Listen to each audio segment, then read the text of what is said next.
Hi, I'm in Middleton with Billy Caicedo, family nurse practitioner here at the Advanced Family Medical Clinic. Did I get that right? Today and this month, we're talking about heart health and Go Red month, which are both in February. So Billy, you said that you've done some cardiac work, and so we're going to talk about some things with heart health. Does that sound good today? That sounds good. Awesome. Here we go. Let's cross the street, catch us a sidewalk for some safe walking. At least you guys have some sidewalks in Middleton. Yeah, we do. They have a lot of people that walk up and down here. And that's a good thing. Do you know those people that walk? I do. Are they some of your patients? They are some of my patients. And do they happen to walk for heart health? They walk for overall health. Overall health. Yeah. Well, with what we're doing, of course, we're talking about heart health, and so I know that heart disease, cardiovascular disease, and all the things that surround that, high blood pressure, cholesterol, and so forth, they're all kind of one component, or all different components of heart health.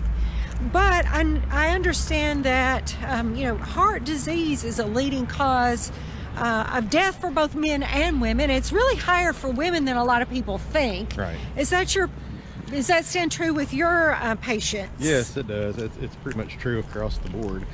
Heart health is very important. One of the main things is, diet and exercise play such a factor in cardiovascular health. Many people can do without a lot of their medications just by changing their diet and exercising regularly. Have you had patients that have been able to make those changes? I've had several patients that have come off a good majority of their medication just by changing diet and starting to exercise. Right. Did it take them a long time to do that, as you recall? In the big scheme of things, not really a long time. Gotcha. About a year. Okay. So typically after the first month or two, they start to notice how much better they feel, start to notice a change in blood pressure, things like that, and then it just kind of gives them a little extra motivation. Exactly. Right. So you talk about exercise, what we eat, smoking. Yes. Does that play a big role as well? Absolutely. Well, it's interesting when we talk about those factors, because the Be More campaign and Heart 'em and Healthy Outreach, we're really trying to help make it easier for people to do those kinds of things. And so we're always looking for ways to inspire people. And what other factors would you say in terms of people that you've seen in your practice? Have you seen people that maybe knew they needed to make change and they just couldn't do it? They had a hard time?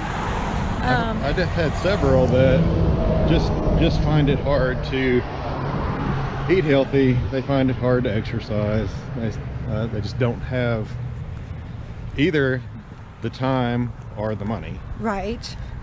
Because eating healthy is very expensive. It can be. It can be. But just by making healthier choices at the places that they do eat, it still makes a big difference. It's just those little changes. Right. And that's our thing. Healthy choices add up. Yeah. So yeah, it can make a difference in that respect. So, so with the people, have you seen people that, they knew they needed to make the change, just couldn't quite get that motivation, and then, unfortunately a heart attack or stroke occurs? What would you say to people out there who maybe they know they need to make a change about what happens after a person does experience a heart attack? And obviously you can have unfortunately somebody can pass from that, but that if you come back and you need to do cardiac rehab and those things, what could you say to motivate somebody to be able to avoid that? It is a whole lot easier to change your lifestyle before you've had an event than it is after. Once you've had either a heart attack, a stroke, anything of that sort, it's very hard to rehab after that. You just don't feel the same. You don't have the same energy level. You don't have the same ability. So the earlier you make the changes, the better off you'll be. Right. Now, generally speaking, we've heard that younger people are starting to have high blood pressure and some of those issues that we used to think were just older people. Are you seeing younger patients? We have patients that are in elementary school that already have high blood pressure and high cholesterol. Right. Childhood obesity is a major problem in the area, and kind of unfortunate because most of those children don't do the shopping.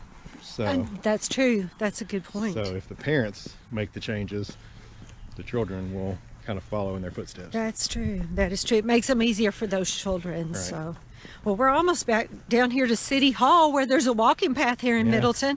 You said some of your patients actually walk They do. every day. And so here in Middleton, you do have a nice walking path that people can use, and it's free. Yes, You just got to make the it's free. time. Well, Billy, I want to thank you for taking time to talk with me today. And, you know, it's just hearing from a nurse practitioner, a physician, somebody that's in the business, so to speak. Right. But we do want to try and help people avoid, you know, having to have those life-changing experiences, make the healthy choices sooner.